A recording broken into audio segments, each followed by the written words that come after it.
네, 행복한 안식일입니다. 하늘의 즐거움이 또 하늘이 꽃피는 것처럼 이 아름다움이 그 향기가 우리 모든 성도들 또 유튜브로 참여하는 우리 이 분들의 삶 가운데 함께 하시기를 주의 이름으로 간절히 축원합니다. 우리 오늘 이제 한명일 장로님하고 석호임 주사님 이사하는 것 때문에 우리가 마음이 좀 무거운데요. 또 그래도 반가운 소식이 계속 들려옵니다. 우리 전재영 청년 잠깐 일어나 주시십시오.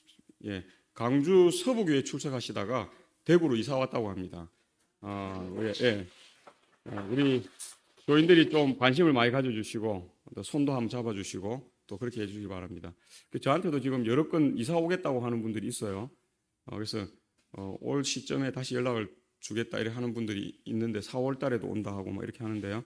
하여튼 기도를 좀 많이 해주시고 우리가 좋은 분들이 또 이사 가지만 또 좋은 분들이 또 교회의 기둥이 될 수 있도록 그렇게 좀 기도해 주시길 바랍니다. 자, 오늘 저는 온전한 변화의 기쁨이라고 하는 제목으로 말씀의 은혜를 함께 나누고자 합니다. 변화라는 것은 좋은 것일까요? 나쁜 것일까요? 변화? 네, 좋은 것입니다. 다 좋은 것일 수는 없으나 그러나 변화는 필요하고요. 또 우리가 아이로 어머니 뱃속에서부터 이렇게 이제 아이가 돼서 태어나서 지금까지 자라면서 계속 변화합니까? 안 합니까? 계속 변화합니다. 우리는 한결같은 것 같아요. 늘 그 엄마 뱃속에서 나왔을 때 그대로 그냥 하늘나라 갈 때까지 갈 것 같은데 안 그렇습니다. 이제 키도 자라고 생각도 자라고 또 어떤 일 이것도 해보고 저것도 해보고 해보기도 하고 그러다 보면 어느 순간에 어떻게 해요? 힘이 강해지기도 하고 그래서 우리가 주체할 수 없을 만큼 그렇게 되기도 했다가 어느 순간부터 또 기울기 시작해요. 그러면서 어떻게 해요? 늙기도 하고 또 머리도 빠지고 병도 들고 또 어떤 이제 연세 많은 분들은 이제 돌아가시기도 하고 계속 우리는 뭐예요? 변화하는 것입니다. 유기체들은 변화 안 하고 한결같이 살 수가 없어요. 근데 이제 우리의 믿음이나 우리의 마음이나 우리의 생각이나 이런 것은 상록수처럼 한결같은 삶을 살라고 하나님께서 그렇게 말씀하시죠. 그래서 우리의 뭐 생각이라든지 믿음이라든지 뭐 이런 것들은 우리가 한결같이 유지하되 우리의 이 물질적인 우리의 이런 부분들은 이 땅에서 어쩔 수 없이 어떻게 해요? 죄악 세상에서는 이것이 바뀌어 갑니다. 근데 우리가 변화되어 가야지 변질되어 가면 안 된다는 것입니다.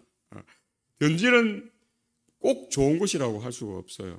그래서 뭐 우리가 변질되어 가는 것도 어쩔 수 없이 받아들여야 할 부분도 있지만 우리가 대체적으로 변질되어 가는 삶보다는 변화되어 가는 삶을 추구하는 것이 중요합니다. 그런데 오늘 제목이 한자가 더 붙었죠. 온전한 뭐의 기쁨이에요? 변화의 기쁨이라고 하는 것입니다. 변화하는데 온전하게 우리가 변화하는 그 믿음으로 이게 가능합니다. 예수님 안에서 가능한 것이다 하는 것을 우리가 생각하고 기분 좋은 변화 그것을 이끌어가는 삶이 되시길 바랍니다. 거기에는 이 예스라고 하는 부분이 중요합니다. 긍정이라 하는 것입니다. 적극성입니다. 그리고 능동적이다 하는 것입니다. 그래서 우리가 이 변화는 이렇게 우리가 적극적이고 능동적이고 또 그렇게 할 때에 이 변화 많은 변화를 이룰 수 있습니다.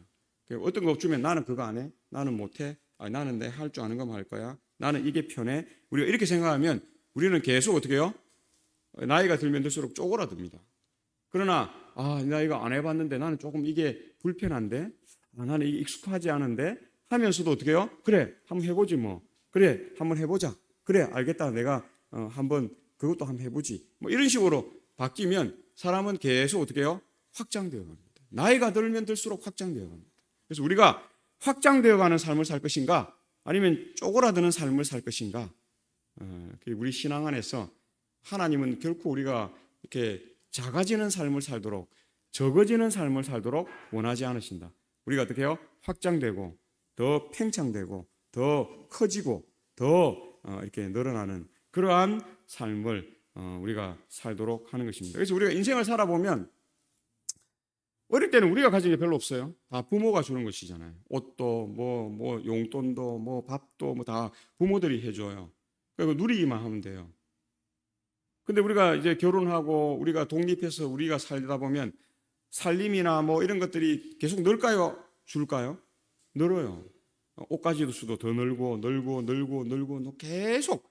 우리 한 장로님이 글을 올렸더라고. 아우, 치워도 제가 이렇게 많이 가졌는지 비로소 알았다고 그렇게 이야기해요. 한 장로님은 그곳에서 이제 뭐 예를 들면 한 10년 살다 보니까 그곳에 뭐 처음에 열 때는 다 알고 였겠죠. 어디 이거 어디 두고.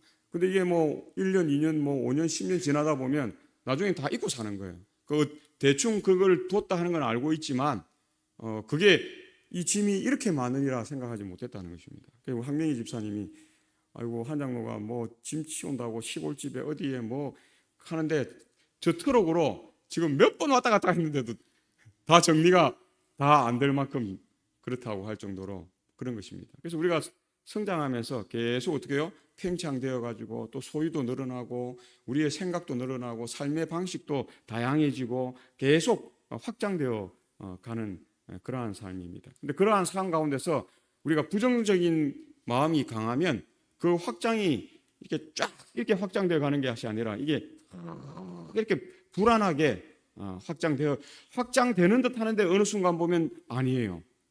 또 어느 순간 내가 이렇게 막 일어나 보면 또 어느 순간 또 조금 또 넓혀지는 것 같기도 하고 그래서 우리가 어떻게 해요? 이것도 아닌 저것도 아닌 그런 삶을 살아요. 그래서 내가 자신감 있게 어떤 일을 딱 계획하면서 해 나가는 것이 아니라 어떻게 해요? 등 떠밀리듯이 그냥 아이고 뭐 이거 해야 되나 이렇게 등 떠밀리듯이 그렇게 사는 인생을 사는 것입니다. 그렇게 살다 보면 나중에 어떻게 해요? 불안해지고 또 뭔가 내가 이렇게 살아도 되나? 내가 왜 이렇게 살지? 이제 이런 생각들이 든다는 것입니다. 그래서 온전한 변화의 기쁨을 위해서 우리가 예스 긍정하고 한번 해보자. 그래 뭐 100명이 있는데 99명이 안 된다해도 어떻게 해요? 그래도 내가 예수님 안에서 한번 해보자 하는 것이 신앙입니다. 그것이 믿음입니다. 그래서 오늘 요한일서 2장 5, 6절 본문 말씀 제가 시작하면 함께 읽겠습니다. 시작. 누구든지 그의 말씀을 지키는 자는 하나님의 사랑이 참으로 그 속에서 온전하게 되었나니 이로써 우리가 그의 안에 있는 줄을 아노라. 그의 안에 산다고 하는 자는 그가 행하시는 대로 자기도 행할지니라. 참 놀라운 말씀이죠. 누구든지입니다. 누구든지. 우리 예수님의 말씀을 지키는 자는 하나님의 사랑이 참으로 그 속에서 온전하게 된다는 사실입니다. 그런데 이미 여기에는 되었나니 그렇게 미래형으로 쓰지 않고 이미 확정된 것입니다. 되었나니 그렇게 하면서 뭐래서 이로써 우리가 그분의 안에 있는 줄을 아노라. 그분의 안에 산다고 하는 자는 그분이 행하시는 대로 자기도 행할지니라. 그래서 참으로 온전하게 되는 그러한 삶을 하나님께서 이루어 주시는 삶이 되는 것입니다. 그래서 우리가 하나님 뜻 안에서 이렇게 뜻대로 쫓아가서 살려고 막 노력하고 막 우리가 발버둥 어떨 때는 치면서 또 어떨 때는 즐거운 마음, 행복한 마음, 복된 마음으로 그 일을 하다 보면 어느 순간 제가 그 생각했던 자리에 가 있습니다. 내가 이루고자 했던 자리에 가 있습니다. 나도 노력했지만 누가 그걸 이루어 주신 거예요? 하나님이 그 일을 이루어 주신다는 것입니다. 그래서 참으로 온전하게 되었나니 그렇게 이야기합니다. 그래서 우리는 여기서 본문에서 보면 우리가 겉으로만 보이는 것이 그렇게 되면 우리는 잘된 거로 생각할 때가 참 많습니다. 그건 착각이에요. 본문에서는 참으로 그 뭐예요? 속에서 온전하게 되었나니 그렇게 이야기합니다. 그래서 우리가 수박 겉핥기식인 신앙이 아니라 우리가 온전히 그래서 사도 바울은 뭐 요한은 이렇게 이야기하지만은 사도 바울은 어떻게 이야기합니까? 예수 안에 예수를 통해서 예수님으로 말미암아 그 일을 하도록 그렇게 하는 것입니다. 그래서 이 안에서부터 온전하게 되는 것이 그리스도인에게는 먼저예요. 남이 어떻게 인정해주고 남이 어떻게 봐주고 또 남의 평가 그것이 더 중요한 것이 아니라 남은 나를 조금 낮게 평가하더라도 예수님께서 나를 어떻게 해요? 온전하게 평가해 주시고 또 내 안에서부터 내가 그게 자부심이라 하지 않습니까? 우리는 신앙의 자부심이 있어야 돼요. 그래서 이런 삶을 우리가 추구하며 살 때에 하나님께서는 반드시 우리를 참으로 온전하게 되었나니 라고 하는 삶으로 우리를 이끄는 것입니다. 그래서 변화와 변질은 다르다 하는 것을 우리가 알죠. 그래서 올해는 물가도 많이 오르고 주식, 부동산 할 것 없이 변동과 변화가 할 말을 잃게 하는 유례없는 한 해인 것 같습니다. 전쟁도 이제 우리의 옛날 사고의 그런 전쟁이 아니라, 옛날에는 뭐 미국과 뭐 이란이 전쟁하면 미국과 이란의 문제였다고 생각했는데, 우리가 가장 타격을 많이 받는 나라가 한국이라고 하지 않습니까? 우리는 전부 수출해서 뭐 석유고 뭐고 다 수입해서 그것으로 제품을, 좋은 제품을, 세계에서 가장 뛰어난 제품을 만들어서 그거를 수출해 가지고 이렇게 세계 선진국의 그런 대열, 세계 경제 지금 7위 안에 들어가는 나라라고 하지 않습니까? 그 G7에 참여했는데, 어떤 의미에서 G3에도 한국이 지금 들어갈 수 있다 없다 이런 이야기 할 정도로 한국이 영향이 이제 커졌는데요. 그러니까 가장 타격을 많이 받습니다. 달러도 확 오르고 뭐 석유값도 다른 나라들 대비해서 많이 오르고, 그래서 국가가 지금 강제해서 지금 1,800원 미만으로 지금 이렇게 관리하고 있는 실정인데, 그냥 관리하지 않으면 지금 뭐 2,000원 올랐다가 2,100원 올랐다가 2,200원 올랐다가 얼마 오를지 몰라요. 천정부지로 그냥 놔두면.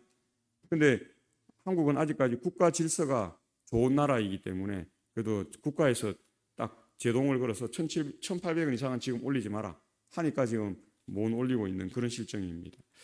그래서 이제 우리들에게는 변화는 적응하는 데 어느 정도 적절한 시간이 필요로 되어야 함을 이 시대에 느끼죠. 급변하는 현실을 통해 무엇보다 온전한 변화를 통한 기쁨이 언제나 우리와 함께하면 좋겠다는 마음이 드는 것입니다. 그래서 이 국어 사전을 제가 찾아보니까 이 온전이라는 것은 잘못된 것이 없이 바르거나 옳은 성질이에요. 우리가 이렇게 온전하게 변화를 이루어 가야 한다는 것입니다. 잘못된 것이 있으면 온전한 변화를 이룰 수가 없죠. 바르지 않으면 온전한 변화를 이루는 것이 아닙니다. 옳지 않으면 그것은 어떻게 해요? 온전한 변화가 되지 않는다는 것입니다. 그래서 온전하다 하는 뜻은 변화되지 않고 이 본바탕대로 고스란하다. 여기에 변화는 나쁜 의미의 변화입니다. 좋은 의미, 기분 좋은 변화는 우리가 해야 되고, 변질되지 않고 본바탕대로 고스란하다. 그래서 변화라는 의미보다 변질이 이게 더 맞는 것 같아요. 그래서 변질되지 않고 본바탕대로 고스란하다. 우리가 이런 삶을 살아야 한다. 그것이 온전한 삶이라고 하는 것입니다. 그래서 오늘 우리가 우리 마음의 깊이 그 중심을 어떻게 두냐면, 나는 기분 좋은 변화를 이루는 삶을 살 것인가, 아니면 변질되어져서 나빠지고 점점 낙후되어지고 점점 떨어지는 그러한 삶을 살 것인가 하는 것들을 우리가 그런 본바탕을 마음에 두고 우리의 신앙을 경주해야 한다는 것입니다. 그래서 사랑, 이 아가페 이 본문에서는 이렇게 사랑이라고 하는데요. 이 아가페 사랑을 이야기합니다. 이 아가페는 뭐냐면, 사랑은 하나님께 속한 것이 다라는 사실을 우리에게 말하고 있고, 모든 참된 사랑은 하나님에게서 오며 따라서 주의 계명을 지키도록 유도된 자는 하나님께로부터 유래된 사랑에 힘입어 그렇게 사랑한다. 그래서 우리가 온전히 아가페 사랑을 다 한다는 건 참 쉽지 않지요. 근데 누구 안에서요?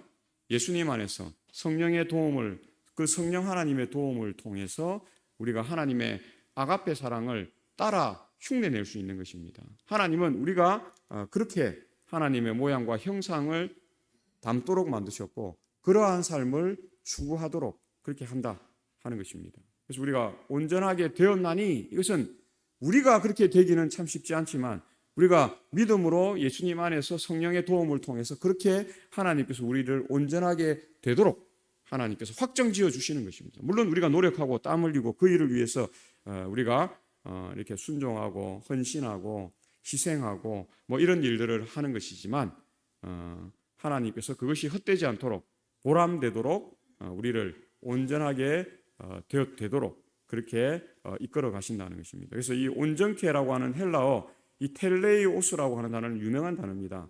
이 텔레이오스는 끝내다, 완성하다, 완전하게 하다, 또 온전케 되나니가 아니라 온전케 되었나니라고 하는 의미라는 것을 보게 됩니다. 우리가 자동태, 수동태 막 이런 게 있지 않습니까?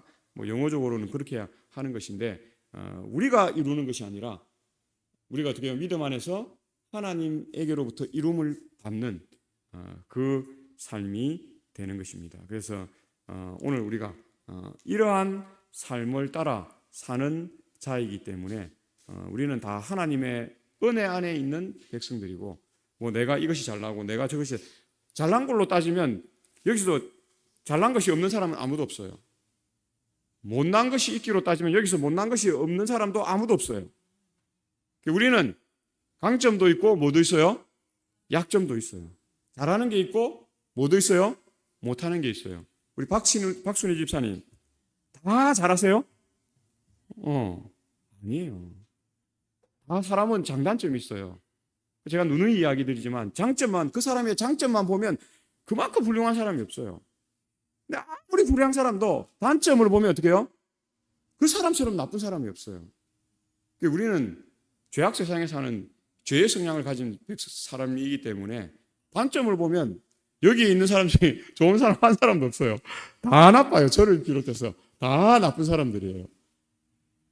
그 사람은 예스 하는 삶, 긍정의 삶이 있어야 되죠. 좋은 모습을 보려고 하고 자꾸 단점을 찾으면 우리나라 속담에 그 이야기 있잖아요. 털어서 먼지 안 나는 사람 있다고 없다고? 없어요.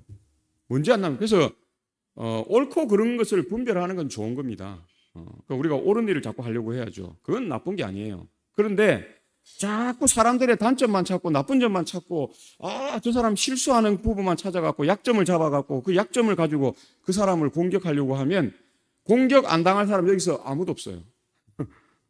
저를 비롯해서 다 찾으면 다 공격할 일이 있어요. 근데 우리가 관용하는 정신이 그리스도인에게는 관용의 미덕이라고 하잖아요. 그냥 관용의 덕이 아니라 관용의 미덕이에요. 아름다운 덕이에요. 그게 뭐냐면 우리가 넘어갈 만한 건 그냥 넘어가는 거예요. 네. 진짜 바로 잡아야 되겠다 하는 거는 바로 잡아야죠. 그러나 그렇지 않으면, 그리고 부부관계에서도 마찬가지인 것 같아요. 남편이 아내의 약점을 찾으면 약점이 수두룩해. 24시간 같이 있는데 뭐 약점이 얼마나 많이 보이겠어요. 근데 그 약점들을 대부분 다 눈 감아주는 것입니다. 거의 99.99999%는 다 눈 감아줘요. 그 이해해 주는 것이죠. 눈 감아준다는 것은 나쁜 마음으로 눈 감아준다는 게 아니라 이해해 주는, 관용으로 그냥 사람이 완벽할 수 없잖아요. 근데 어떨 때는 한 번씩 이야기하죠. 이거는 좀 이렇게 했으면 좋겠다. 저거는 좀 이렇게 했으면 좋겠다. 그런 일들도 있잖아요. 아예 그렇게 안 할 수는 없어요. 그런데 좋은 점을 자꾸 찾으면 자기랑 같이 사는 사람처럼 좋은 사람이 없어요. 좋은 점만 찾으면. 뭐 우리 아내는 이걸 잘하고 저걸 잘하고 저걸 잘하고 저걸 잘하는 거 투성이에요. 나중에 그런 생각 자꾸 하다 보면 있잖아요. 아내의 감사한 일 하루에 3가지씩. 저는 그거 막 하거든요. 하다 보면 나중에 어떤 마음이 드냐면 내가 진짜 장가 잘 가졌네. 이 우리 집 사람한테 이거 너무 감사한 일인데? 이 내 같은 사람하고 이렇게 살아주다니. 그런 생각한다니까요. 장점을 자꾸 찾으면 그래요. 근데 어떤 날 좀 싸우거나 말다툼을 하잖아요. 그러면 단점이 딱 보여. 그러면은 그 마음이 어느 순간 어떻게 해요? 싹 사라져요. 그러고 어떻게 해요? 아니 지만 잘하나? 아니 뭐 이런 마음이 들어. 그러면은 아무리 많이 하루에 3가지씩 장점 생각하다가 딱 그 마음이 딱 들어오잖아요.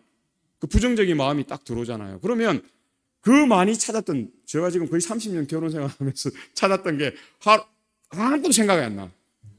그냥 나쁜 부분만 생각나. 어떨 때는 그런 생각도 하잖아요. 그냥 이혼해? 뭐 이런 생각도 들어요.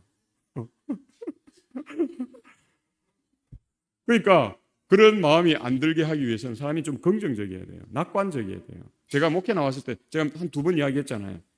그 장로님들이, 제 부산 장로님들이 저하고 친한 분들이 전화가 왔어요. 어떤 경우는 또 밥 사준다고, 목회 나온다고 밥 함께 하자고 그래요. 한 이야기가 그런 이야기예요. 저한테 목회자는 낙관적이어야 된다.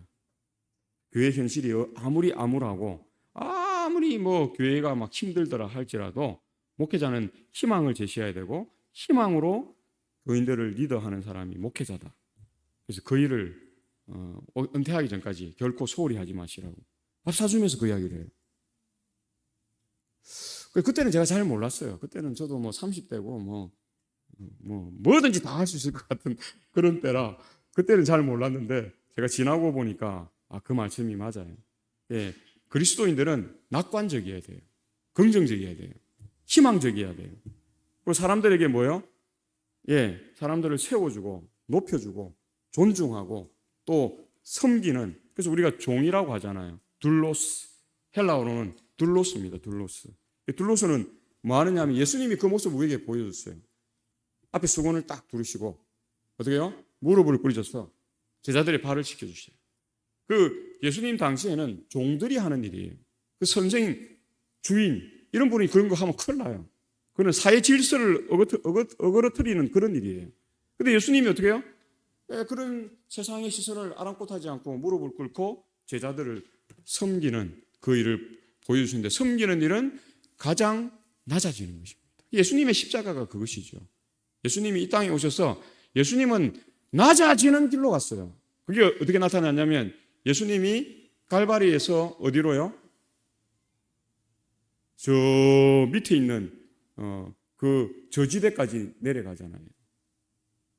그게 뭐냐? 예수님이 낮아지는 삶을 우리에게 계속 낮아지는 그러한 삶. 그래서 지중해보다도, 그 지중해 있는 바다보다도 더 낮은 그 지역에 가서 봉사하시고 그렇게 하잖아요. 그 제일 높은 곳에서. 갈바리는 북쪽이잖아요. 그래서 헐몬산 이쪽은 북쪽이라 높고 거기는 눈도 많이 오고 그래서 강수량이 풍부해요. 근데 그것이 점점 내려오면 요단강을 거쳐서 내려오다가 사해로 가면 어떻게 해요? 예, 물이 적어져.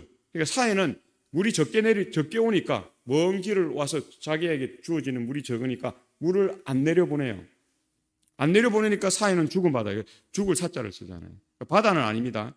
호수인데 그 워낙 크다 보니까 바다 해자를 써서 사해에 그렇게 합니다. 죽을 사자, 바다 해자.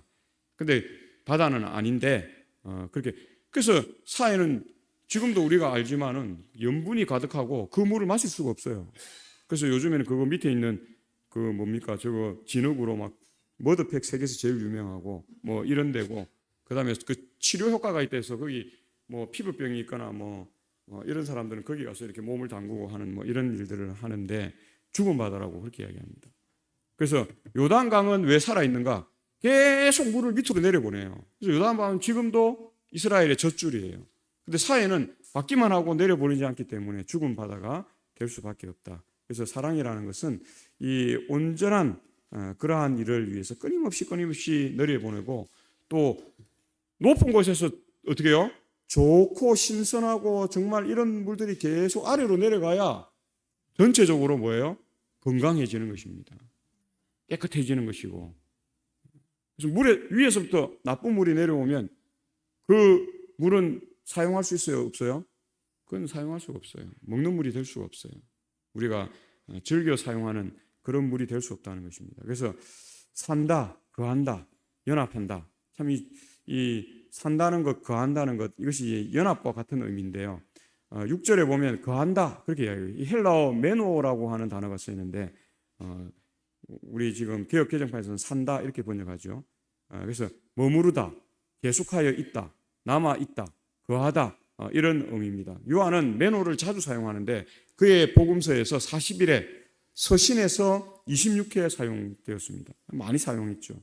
그의 그래서 이것은 종종 하나님과 그리스도 사이에 존재하는 연합을 나타내기 위해서 의도적으로 요한은 이 메노라고 하는 단어를 즐겨 사용했습니다. 그리스도와 신자 사이에 존재해야 하는 유사한 연합, 이 부분도 요한은 여러 번 이야기하고 있습니다. 그래서 이것을 나타내기 위한 신비로운 의미를 가지는데 그 안에 거한다 라는 구절은 바울의 그리스도 안에 있다에 상응하는 요한의 표현이라는 사실을 우리가 알 수 있습니다. 그래서 이 구절이 신비적인 의미를 가지고 있지만 이것은 또한 매우 실천적이며 그리스도인의 매일의 생애와 관계가 있다 그렇게 이야기합니다. 우리가 신앙하면서 예수님 안에 거하고 예수님 안에 살고 예수님과 일체되는 삶이 얼마나 되는가 우리가 한번 바로미터로 체크를 한번 해보십시오. 대부분의 삶을 보면 나는 예수님을 믿고 하나님을 믿는다고 하면서 예수님 밖에 있어요. 그렇기 때문에 자꾸 문제가 벌어지는 것입니다. 그렇기 때문에 자꾸 다툴 일이 많고 싸울 일이 많고 또 자꾸 상대를 배격하고 상대와 담을 쌓는 이 일을 할 일이 많아지는 것입니다. 예수님 안에 있으면 우리가 그런 생각을 갖고 있다가도 그를 어떻게 해요? 감싸주고 그를 존중하고 그를 섬기고 또 그와 함께 일하고자 하는, 그리스도인들이 가장 잘해야 되는 게 연합해서 일하는 겁니다. 그리스도인들이 가장 피해야 할 것이 독선독단입니다. 내가 가장 잘한다고 생각하고 그냥 내 말대로만 하면 아무 문제가 없다고 생각하는 것이 나는 것입니다. 이것은 연합을 깨치는 것이죠. 그래서 그리스도 안에 산다, 그리스도 안에 거한다는 것은 연합을 통해서 이루어지는 그러한 삶이 되는 것입니다. 그래서 사도행전 338쪽에 그의 마음이 그리스도의 사랑으로 불타는 사람은 인간에게 위임된 가장 높고 가장 거룩한 사업, 곧 성과 자비와 진리의 부요함을 세상에 전하는 사업의 발전을 돕는 일을 하나의 의무로만 여기지 아니하고 기쁨으로 생각할 것이다. 그래서 우리 마음이 기쁨 넘치는 신앙생애 또 신앙생활을 하는가 그렇지 않은가가 우리의 모습을 완전히 다르게 만드는 것입니다. 나는 열심히 한다고 하고 이것을 정말 빈틈없이 한다고 했는데 괴로워, 힘들어, 고통스러워. 내가 집에 가면 뭐예요? 집이 너무 편하다. 내가 교회에서 오늘 너무 힘들어갖고 내가 일도 많이 하고 내가 하는데 도와준 사람 아무도 없고 말이야. 내만 오늘 죽도록 일하고 와갖고 야, 집이 제일 편하네. 우리가 이런 마음이 들면 그 신앙은 바꿔야 됩니다. 그 신앙은 올바른 신앙이 아닙니다. 내가 교회에서 좀 힘든 일하고 어떤 일을 했을 때에 나에게 기쁨이 있어야 됩니다. 다른 사람들이 안 해서 내가 일을 했는데 이게 잘 돼서 난 너무 좋구나. 너무 행복하다. 그럼 나라도 헌신할 수 있었어. 나라도 이 일을 감당할 수 있었어. 그런 마음이 많으면 그게 계속 연합의 정신을 이끌어갑니다. 근데 반대로 내가 일을 했는데 말이야 아무도 칭찬하는 사람 없고 야, 그렇게 일을 했는데 표정이 왜 그래? 고맙다고 해야지. 이런 마음이 계속 들면 교회가 자꾸 뭐 하게 됩니까? 분열이 생깁니다. 이게 문제가 생겨요. 그래서 이게 참 쉬워요. 우리가 교회에서 하나 되는 건 참 쉬워요. 나를 어떻게 해요? 나를 자꾸 가리고 자꾸 다른 사람을 자꾸 세우고 다른 사람을 칭찬하고 다른 사람을 섬기고 다른 사람을 존중하는. 근데 그게 어떻게 해요? 인정받기 위해서 겉으로만 하는 행동은 다 사람들이 압니다. 그래서 어떻게 해요? 본문에서 그의 마음이 그렇게 되어야 한다는 사실을 우리에게 말해주고 있는 것입니다. 그래서 시작이 뭐예요? 그의 마음이 그리스도의 사랑으로 불타는 사람은 인간에게 위임된 가장 높고 가장 거룩한 사업, 곧 성과 자비와 진리의 부요함을 세상에 전하는 사업의 발전을 돕는 일이다. 그래서 예수님 당시에 너희들이 사람들을 입히고 먹이고 막 돌봤다고 이야기했을 때 진짜 그 일을 했던 사람들은 뭐라고 이야기했어요? 예수님 언제 우리가 그 일을 했습니까? 그렇게 이야기했어요. 그러니까 예수님이 뭐라고 했죠? 내가 가난한 이웃에게 한 그 일들이 다 나에게 한 일이라. 하나님은 절대 그거 잊지 않습니다. 하나님은 우리가 한 모든 일을 다 기억하십니다. 그러니까 우리는 누가 나를 인정 안 해줬다고 아쉬워할 것 아무것도 없어요.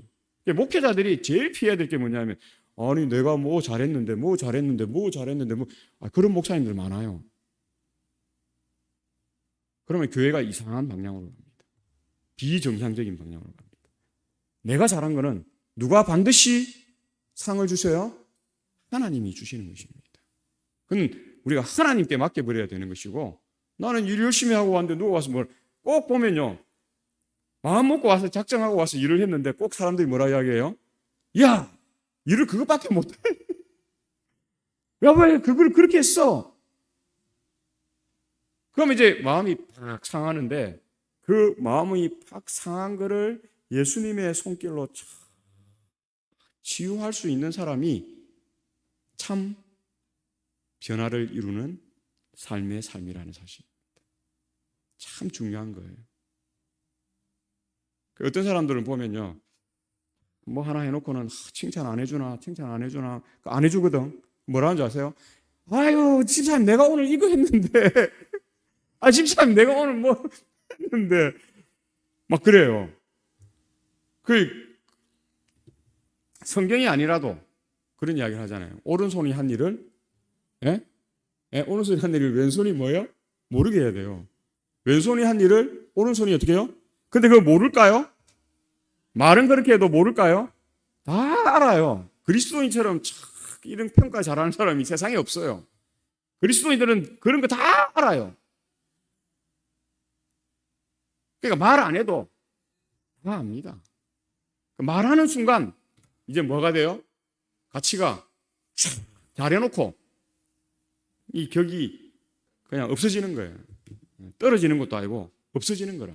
그러니까 우리가 왜 그렇게 삽니까? 하나님이 다 채워주시고 복 주시고. 제가 처음 목회 나와서 울릉도에서 목회를 했는데 이렇게 차를 한번 갖고 나오는데 뭐 편도로 막 뭐 50만 원씩 이래 뭐 60만 원씩 이래 내야 되니까 차 한번 나왔다 들어가면 차값만 막 100만 원이 넘어 들잖아요. 그러니까 이제 한 번씩 나와야 되는데 나오면 뭐 택시 타고 다니고 뭐 버스 타고 다니면 너무 불편한 거예요. 내가 포항 사람도 아니고. 그러니까 내가 막 부산까지 가야 되고 또 부산에서 또 서울 쪽에 있는 형제들한테 가야 되고 하니까 막 와, 너무 불편한 거예요. 근데 이제 그래서 내가 뭐 휴가 계획을 짜더라도 이거 어떻게 이거 할까? 그러니까 주저주저 되는 거예요. 그 시점에 포항에서 목회하던 한 목사님이 전화가 왔어요. 목사님, 그분은 이제 거기에서 5년 있으면서 그 내 전임자들을 몇 사람 경험해 보니까 그런 불편함이 있다는 걸 이해한 거예요. 전화가 왔어요. 휴가철을 앞두고. 그래서 제가 8월 달에 나가야 되는데 뭐 한 5월 달쯤에 그런 생각이 있었는데 전화를 해서 뭐라 했냐. 목사님, 그 혹시 휴가 나오실 때 제 차를 사용하시면 됩니다. 저는 교회 봉고차가 있기 때문에 뭐 급한 거는 봉고차로 하면 되고 제 자가용을 목사님 그 휴가 때 빌려드릴 테니까 걱정하지 마시고 나오셔서 그 기름도 자기 있는 만큼만 넣어놓고 가면, 자기가 요즘 반 있으면 반 넣고 가면 되고 가득 있으면 가득 넣고 가면 되고 3분의 1 있으면 3분의 1만 넣고 가면 되니까 신경 쓰지 마시고 자기 차를 이용하라는 것입니다. 그래서 저건 뭐 그 목사님하고 친한 것도 아니고 그래서 저는 이제 막 목회를 나왔으니까 이제 선배 목사니까 친하지도 않고 그래서 괜찮다고 사양을 했어요. 그러니까 목사님 뭐라 하냐면, 목사님, 이 차는 사실은 제 차가 아닙니다. 어느 목사님이 필리핀 유학 가면서 자기 차를 저한테 그냥 주고 갔습니다. 그러니까 한 10년 조금 넘어 타다가 팔기도 뭐 하고 이러니까 자기 좀 사랑하는 후배 목사한테 그 차를 주고 간 거예요. 옛날 세피아라고 하는 차인데. 그래서 전화가 왔어, 저보고. 그래서 저도 부담이 없습니다. 그러니까 목사님 쓰시고 그렇게 하시면 된다고. 그리고 그 전임자도 그랬고 그 전임자도 그렇게 했다고. 그래서 제가 휴가 나와가지고 그 목사님 집에 나오면 이제 울릉도에서 3시에 출발하니까 여기 이제 저녁 뭐 6시나 7시쯤 도착하잖아요. 집에 왔더니 그 목사님이 이제 봉고차로 태우러 왔어요. 태우고 이제 왔는데 집에 저녁을 차려놨어요. 그래서 이제 그때는 우리 세 식구, 이제 서진이가 아직 태어나기 전이니까 세 식구가 저녁 대접을 받고 차를 빌려서 왔어요. 어떤 날은 또 올 때 배가 하루 뜬다 했다가 안 뜰 때가 있어요. 그럼 자기 집에서 자래요. 사택에서 잤어요. 그렇게 2년 동안 그렇게 생활했어요. 너무 고마운 거라. 이게 뭐 가족도 그러기 쉽지 않은데. 그래서 우리가 올 때 가방을, 좋은 메이커 가방을 선물로 사가지고 주고 저는 이제 발령 받아가지고 이렇게 다른 데로 이렇게 갔는데요. 그런 분들도 있더라고.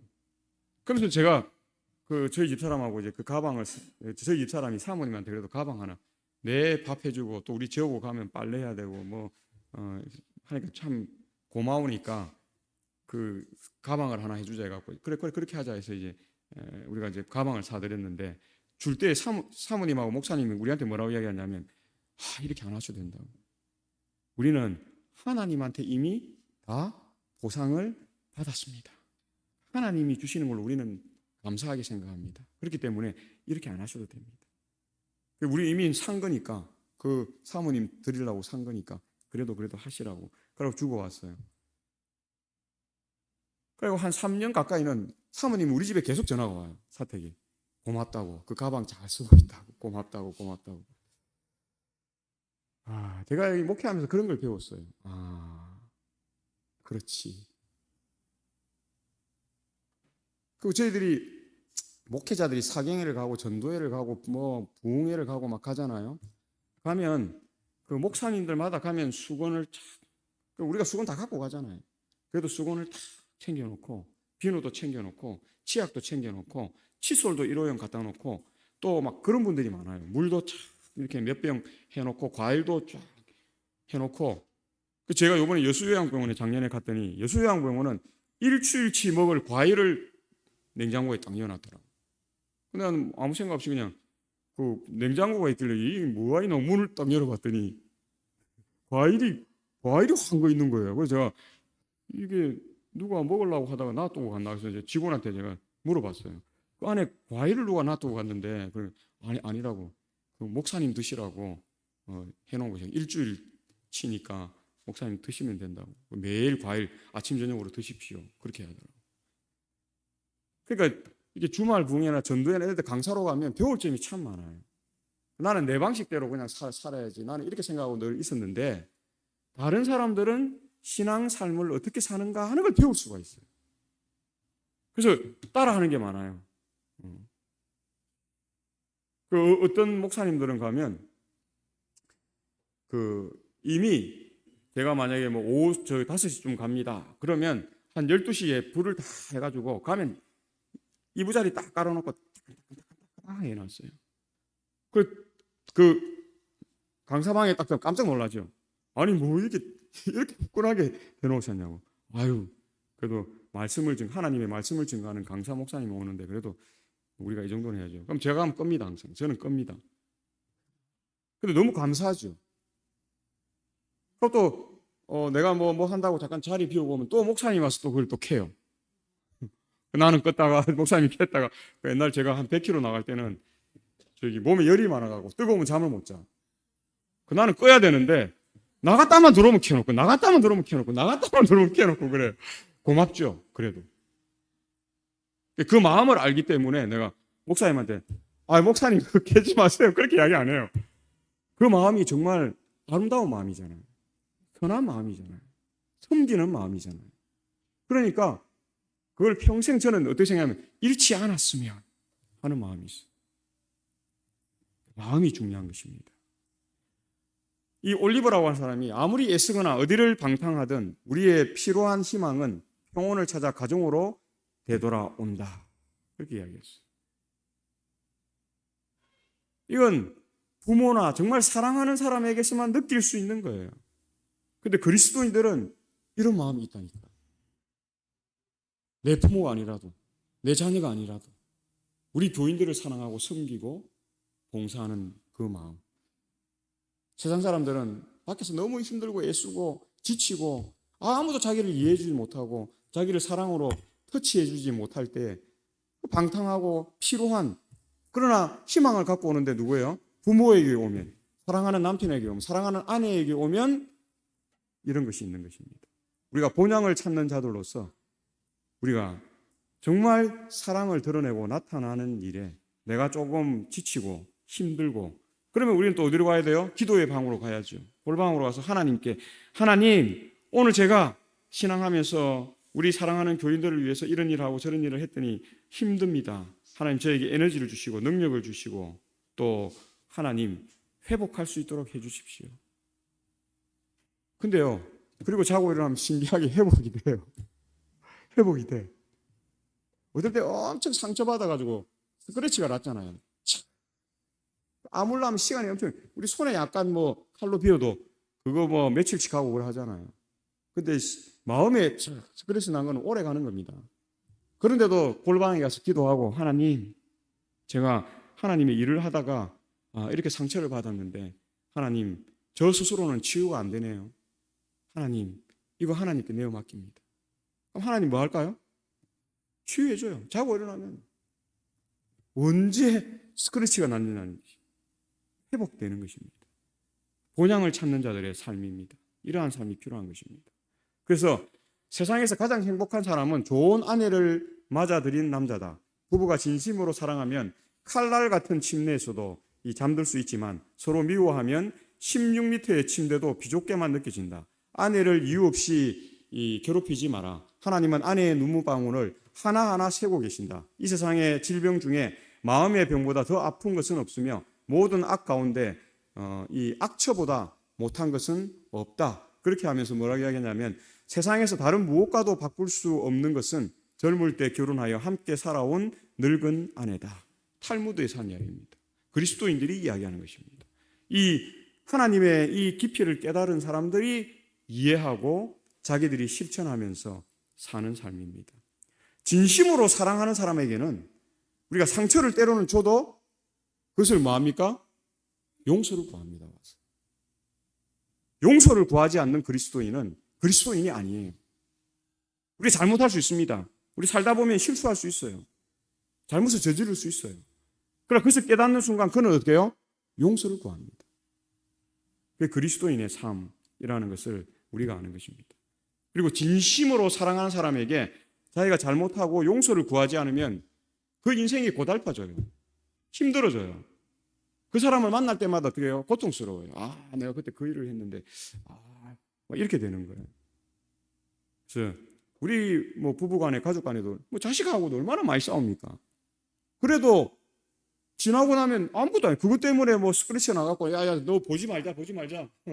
집 안에서 야 너는 1시부터 2시까지만 볼일 보고 나는 3시부터 5시까지 이걸 달리하자 이렇게 이야기 안 하잖아요. 싸우다 같이 밥 먹고 그럼 다 풀어지는 거예요. 식구라고 하잖아요. 식구. 그래서 진심으로 사랑하면 그런 약간의 이런 싸움이라든지 이런 것들이 별 문제가 되지 않아요. 그것이 어떻게 해요? 그 마음을 이분이 이런 마음이 있었구나. 서로 좀 이해하고 나도 내 행동을 다음에 약간 좀 이렇게 조절해야 되겠구나. 그렇게 되는 것이지. 그것 때문에 보지 말자.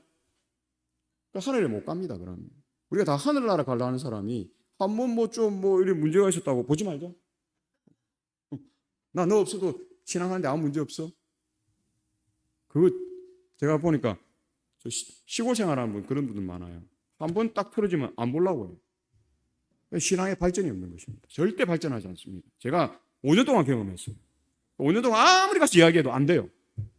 자기 주관만 이야기하는 것입니다. 신앙은 연합입니다. 연합. 다른 사람 생각도 들어보고 그게 더 합리적이면 나는 이런 생각이었는데 그렇게 한번 해봅시다.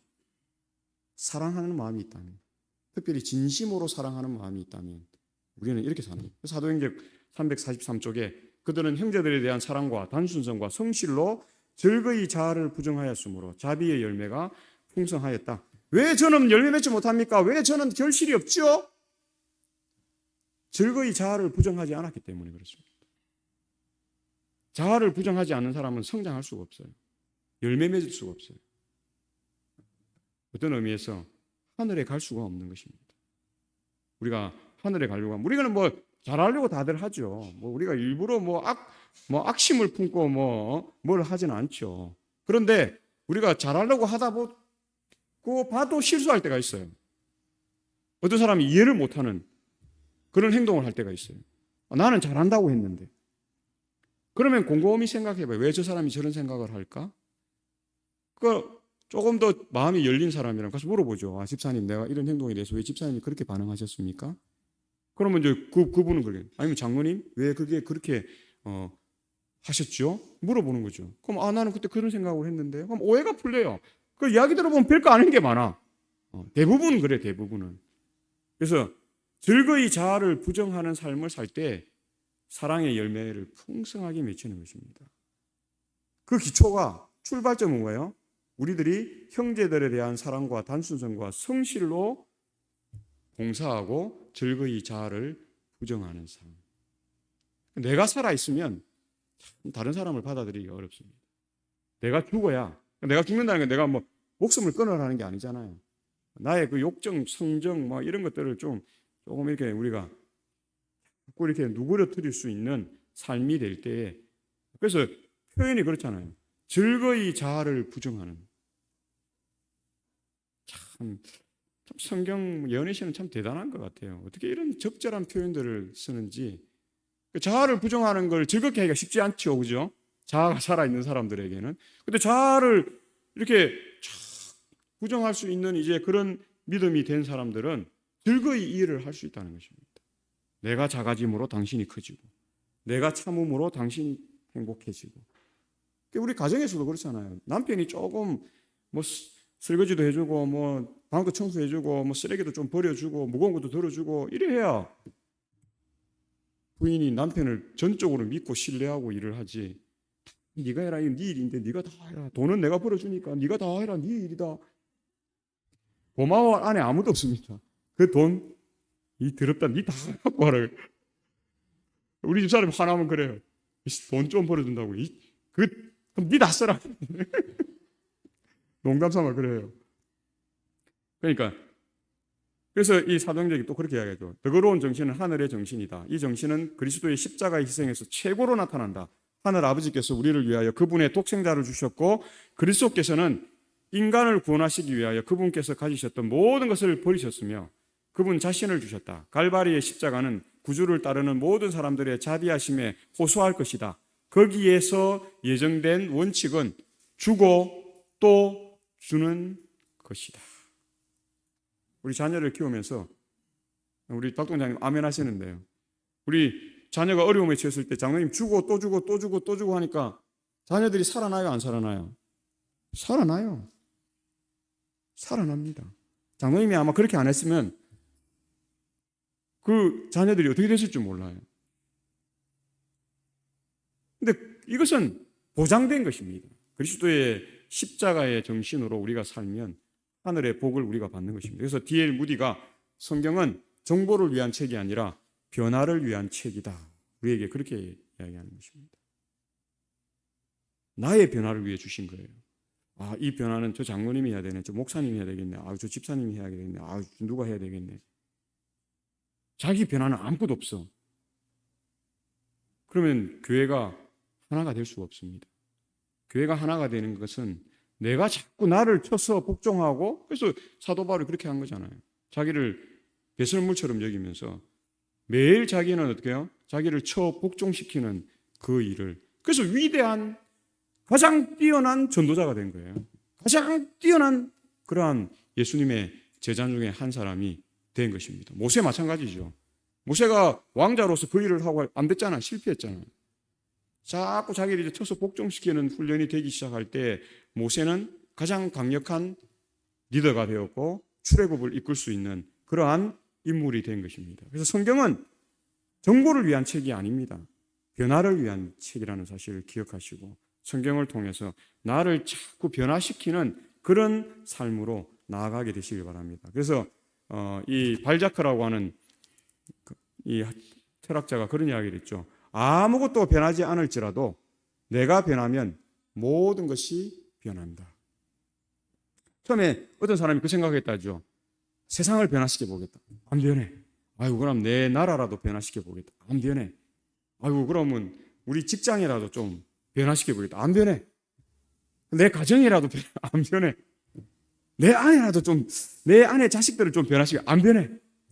그래서 이 사람이 그 과정을 거쳐, 시행착오를 거쳐서 나라도 변해야 되겠다. 그 자기를 변화시키기 시작했더니 다 변해. 가정도 변하고 직장도 변하고 나라도 변하고 세계도 변하고.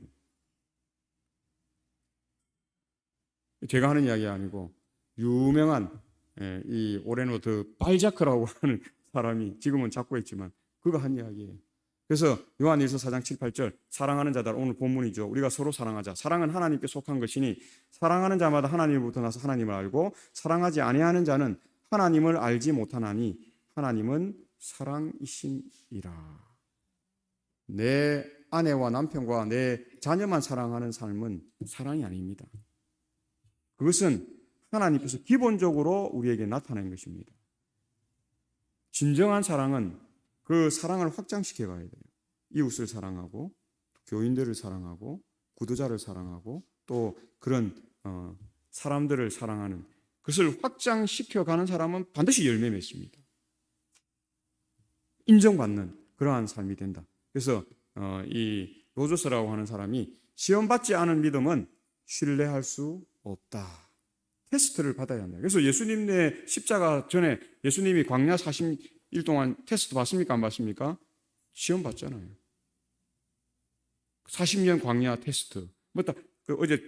오늘 시험 문제 40이잖아요. 그래서 그렇게 하는 것입니다. 그래서 이런 것들이 있다. 그래서 요한 1서에 누구든지 그의 말씀을 지키는 자는 하나님의 사랑이 참으로 그 속에서 온전하게 되었나니 이로써 우리가 그의 안에 있는 줄을 아노라. 그의 안에 산다고 하는 자는 그가 행하는 대로 자기도 행할지니라. 오늘 우리가 예수님처럼 행하면서 사는 삶을 통해서 많은 열매를 맺는 삶이 되시길 바라면서 말씀을 줄이겠습니다.